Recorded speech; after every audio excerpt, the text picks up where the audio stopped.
Bismillahirrahmanirrahim. Alhamdulillah hamdan tayyiban katsiran mubarakan fih kama yuhibbu rabbuna wa yardah.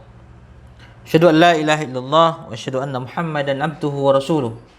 Allahumma shalli ala Muhammad wa ala ali Muhammad. Ya ayyuhalladzina amanu taqullaha haqqa tuqatih wa la tamutunna illa wa antum muslimun. Ikhwani wa akhwati rahimani wa rahimakumullah. Kita berjumpa kembali di kajian tematik. InsyaAllah kita akan membahas tentang mengikuti sunnah lebih utama daripada memperbanyak amal.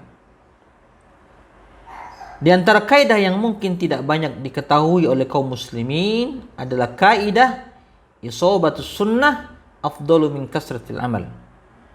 Mencocoki sunnah, mengikuti sunnah lebih utama daripada memperbanyak amal. Kaidah ini diambil dari firman Allah Subhanahu wa taala, Alladzi khalaqal mauta wal hayata liyabluwakum ayyukum ahsanu amala wa huwal azizul ghafur. Yang menjadikan mati dan hidup supaya Allah menguji kalian. Siapa di antara kalian yang lebih baik amalnya? Dan Allah Maha Perkasa lagi Maha Pengampun. Dalam ayat ini ikhwani fillah wa akhwati fillah, Allah taala tidak mengatakan siapa di antara kalian yang lebih banyak amalnya. Subhanallah.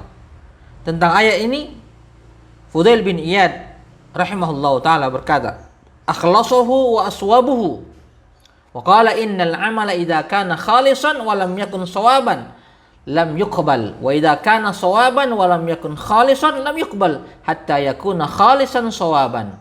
Qala wal khalisu idha kana lillahi azza wa jal was sawabu idha kana ala sunnah.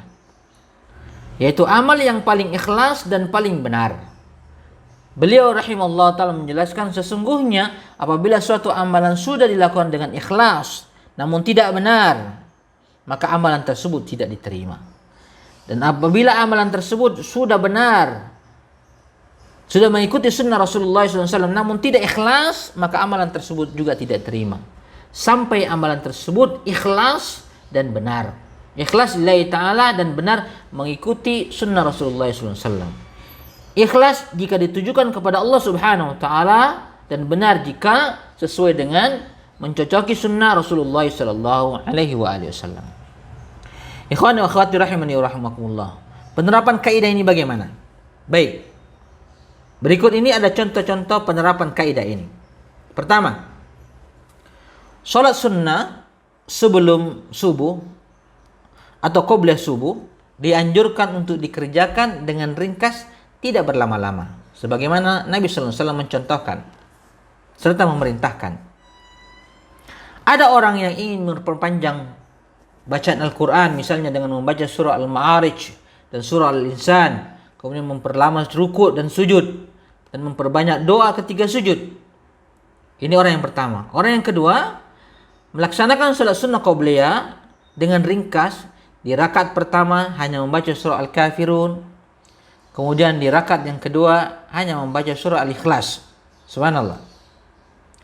Berdasarkan kaidah di atas, yang lebih utama adalah salat sunnah qobliyah subuh sebagaimana yang dikerjakan orang yang kedua, yaitu ringkas, karena tata cara tersebut lebih sesuai dengan contoh atau praktek dari Nabi sallallahu alaihi wasallam. Kedua, ada seseorang yang ingin berpuasa tiap hari atau puasa dahar. Sedangkan orang yang kedua dia ingin berpuasa sehari dan tidak berpuasa sehari, yaitu puasa Daud. Maka orang kedua lebih utama meskipun amalnya lebih sedikit karena lebih sesuai dengan sunnah Rasulullah sallallahu alaihi wasallam. Hal ini karena puasa setiap hari diperselisihkan hukumnya oleh para ulama.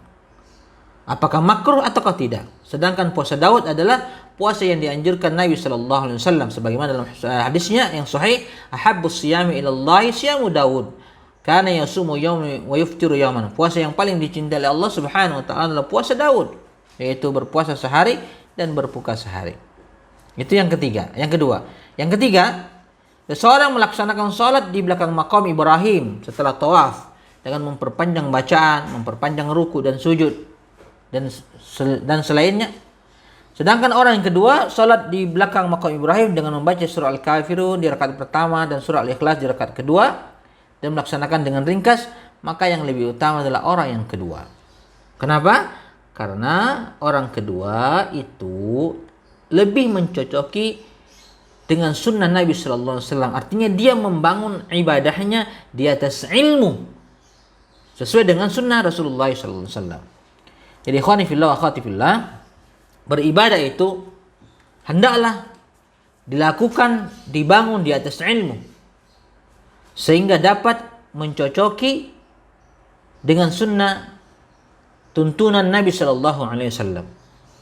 Bukan hanya dibangun di atas dasar semangat semata tanpa dilandasi ilmu yang benar. Semoga bermanfaat. Subhanakallah bihamdika asyhadu an la ilaha illa anta astaghfiruka wa atubu ilaik. Assalamualaikum warahmatullahi wabarakatuh.